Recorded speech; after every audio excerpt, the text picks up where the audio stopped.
we'll get a return on investment. It's a nice safe bet. It's like putting money in a treasury bond. I can sleep at night. Responsibility doesn't dilute as it moves up the hierarchy. It concentrates. You don't get to point down. You are the system. Your organization has a strategy. It's written down. It's been presented. It's on a slide somewhere. Brad Englert's test is simple, and it will tell you in about 30 seconds whether you actually have one. I think a lot of organizations, and this is a dirty little secret, don't have a strategy. And I find that when I got to the university, they had asked me to help them with their first IT strategy. And it really helped guide the organization for the 8 years I was there. I would say, make sure you have a strategy. If not, get some help to make one. Can every person on your team, not just your leadership team, every person tell you what the strategy is and what their specific work has to do with it? The answer is no.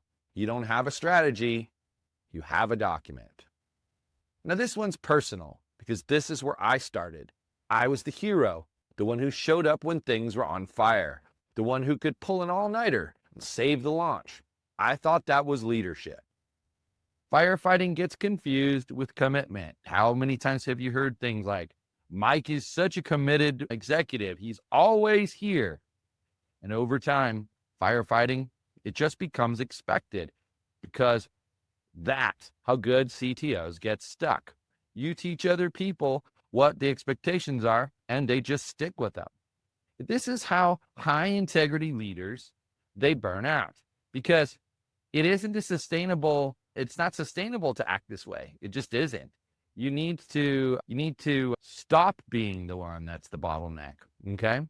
This is how organizations unknowingly design themselves around a single human bottleneck. You.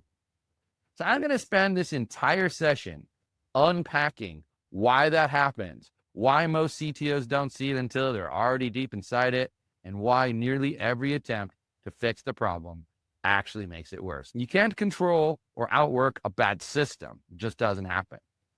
But let me define something very precisely, because vague language, it's part of how this problem survives in the first place. A firefighter CTO is not someone who works long hours. That may surprise you. A firefighter CTO is someone who has become the default decision authority for ambiguity. Anytime something isn't clear, anytime there's risk, they come to you. Anytime there's disagreement, anytime there's uncertainty, they come to you. It's not sustainable. If everything routes to you, well, that's a problem. And the reason that it's so dangerous is that ambiguity, it's infinite.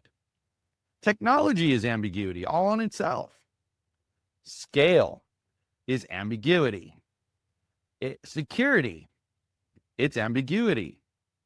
All of these things, architecture, it's ambiguity. Trade-offs, they're ambiguity. So, if ambiguity routes to you, your workload, it doesn't have a natural ceiling. It has no place to stop. That's the first thing that most CTOs miss in this situation. There's no finish line where firefighting ends. There's only exhaustion. Now, here's the part that makes this really difficult for you to confront. Most firefighter CTOs, they didn't demand control, they inherited it. And often they inherited it by being excellent at what they do. Early in your career, and I want you to think back to this, you were probably the person who could figure things out when nobody else could. You could reason through complexity. You could see dependencies. You probably could debug code faster. You could explain things clearly. And when things went wrong, you were the calm one. Now, that's not by accident. One time long ago, when I was a CTO, I was in a situation where we were using AT&T for our internet service. And then we had a backup internet service.